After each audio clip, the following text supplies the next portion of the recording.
এবং মানববন্ধন আমরা এই সমস্ত প্রিন্ট মিডিয়া, ইলেকট্রিক মিডিয়া এবং সাংবাদিক বৃন্দদেরকে জানাই, আমরা স্বাধীনতার 53 বছর পরেও আমরা বাংলাদেশের মাটিতে মাত্র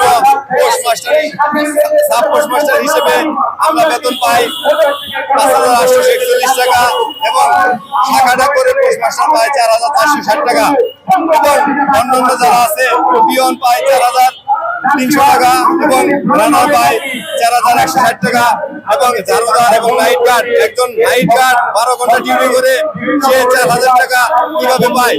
সে তার পরিবার পরিজনকে রেখে আমাদের রাষ্ট্রীয় সরকারের একটা প্রতিষ্ঠান ডাক বিভাগ, সেই প্রতিষ্ঠানকে সে পাহারা দেয়, কিন্তু তার বেতন 4,000 মুখের বিষয়। তাই আমরা দীর্ঘদিন আন্দোলন সংগ্রাম করেছি।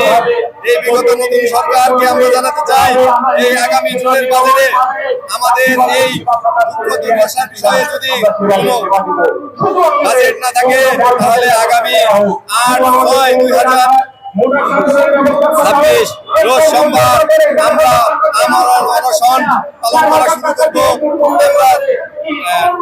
আগারগাঁ আমাদের ডাক ভবনের সামনে আমরা আমাদের তাই আমি আপনাদের মাধ্যমে জানিয়ে দিতে চাই, আগামী বাজেটে আমাদের অবশ্যই আমাদের বাজেট রাখতে হবে এবং আমাদের একটা 9 দফা দাবি আছে, সেই দাবিগুলো আমি উত্থাপন করছি। আমাদেরকে অবিভাগীয় এজেন্ট তিনি কথা বিলম্বী করে বিভাগীয় স্বীকৃতি দিতে হবে।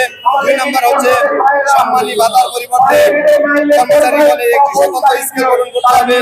অফিস সময়ের কার্যালয় সরকারি কর্মদিবসে 8 ঘন্টা নির্ধারিত করতে হবে। নিয়োজিতকরণের পরিবর্তে নিয়োগ করতে হবে। বিধি মোতাবেক সকল ভাতা প্রদান করতে হবে। 10% ইনক্রিমেন্ট প্রদান করতে হবে। চাকরির মেয়াদ শেষ অবধি শ্রম আইন অনুসারে আমাদের ভাতা দিতে হবে এবং পরিপত্র 13/2018 এবং 12/4/2018 প্রকাশিত সোসাইটি এবং কল্যাণ ট্রাস্ট 5 বছর মেয়াদ নীতিমালা সংযুক্ত করতে হবে। উল্লেখিত দাবিসমূহ বাস্তবায়নে করে শ্রম আইন মোতাবেক বাস্তবভিত্তিক এবং সার্বজনীন গ্রহণযোগ্য একটি বিভাগীয় কর্মচারী ব্যবস্থাপনা নীতিমালা প্রণয়ন করতে হবে। আমি আর বেশি কিছু বলবো না, এই বলে আজকে আমাদের এই সংঘর্ষ